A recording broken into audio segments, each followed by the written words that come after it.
या पौष्टिक नूडल्स आपण ज्वारीच्या पिठापासून बनवलेले आहेत। सुरुवातीला एका भांड्यामध्ये 1 ते 1.5 वाटी पाणी गरम करून घेतलं आहे। दुसऱ्या एका भांड्यामध्ये ज्वारीचं पीठ आणि चवीपुरतं मीठ टाकून छान मिक्स करून घ्यायचं आहे आणि लागेल तसं पाणी टाकून आपण हे भाकरीसारखं पीठ भिजवायचं आहे। त्यापेक्षा थोडंसं घट्टसर भिजवायचं आहे।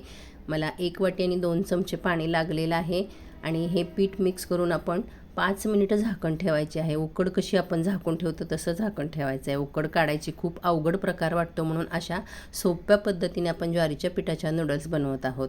मिक्स करून पीठ झालं की एकसारखं करून घ्यायचं, खूप चुरायचं नाही। चाळणीला तेल लावून घ्यायचं, चकलीच्या साच्याला थोडंसं तेल लावायचं आणि शेवची प्लेट लावून आतमध्ये पीठ भरायचं आणि चाळणीमध्ये अशी शेव काढून घ्यायची। अगदी सोप्या पद्धतीने या नूडल्स तयार होतात। शिवाय हायजीन आहेत, आपल्याला माहिती याच्यामध्ये आपण काय टाकलेलं आहे। शिवाय आपण प्रिझर्वेटिव्ह शेव नेहमी मुलांना नाईलाजाने बनवून देतो, आवडतात म्हणून, पण या अगदी पौष्टिक अशा तयार होतात। कढईमध्ये पाणी उकळून घेतलं, त्यामध्ये स्टँड ठेवलं आणि चाळण ठेवून 6 ते 7 मिनिट आपण ह्याला छान वाफ काढून घ्यायची आहे मीडियम गॅसवर।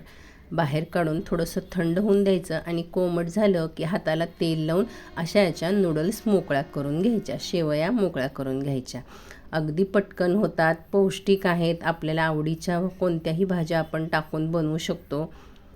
आणि अशा आपण सगळ्या मोकळ्या करून ठेवलेल्या शेवया तुम्ही फ्रीजमध्ये ठेवू शकता, मुलांना सकाळी टिफिनला देऊ शकता। बनवण्याच्या आधी फ्रीजमधून 10 मिनिटं बाहेर काढा आणि हव्या त्या भाज्या टाकून मुलांना तयार करून देऊ शकता। मी थोडे छोट्या साईजच्या शेवया तोडल्या आहेत, तुम्हाला जर रेडीमेड मिळतात तसे लांब हवे असतील तर तशासुद्धा तुम्ही काढून घेऊ शकता। छोटे तुकडे काढल्यामुळे छान फ्राय होतात, छान मसाला कोट होतो आणि आपल्या नूडल्ससुद्धा छान लागतात चवीला। कढईमध्ये 2 चमचे तेल टाकलं आहे, 10-12 लसणाचे बारीक तुकडे, मिरच्यांचे लांब काप करून घेतले आहेत, किसलेलं आलं टाकून फोडणी करून घ्यायची आहे।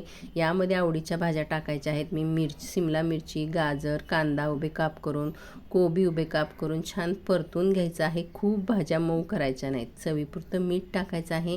यामध्ये 1 चमचा soya sauce, chilli sauce, tomato ketchup किंवा टोमॅटो सॉस टाकून मिक्स करून घ्यायचं आहे। तुम्हाला थोड्या ओलसर हव्या असतील तर आत्ता तुम्ही 2 चमचे पाणी टाकू शकता।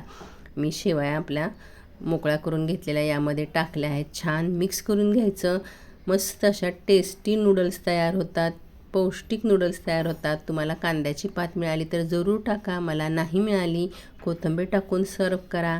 कधीतरी आपल्याला सुद्धा भाकरी बनवण्याचा खाण्याचा कंटाळा येतो, तेव्हा आपण सुद्धा भरपूर भाज्या टाकून अशी पौष्टिक रेसिपी बनवू शकतो। जरूर बनवा, आवडल्यास शेअर करा, लाईक करा। धन्यवाद।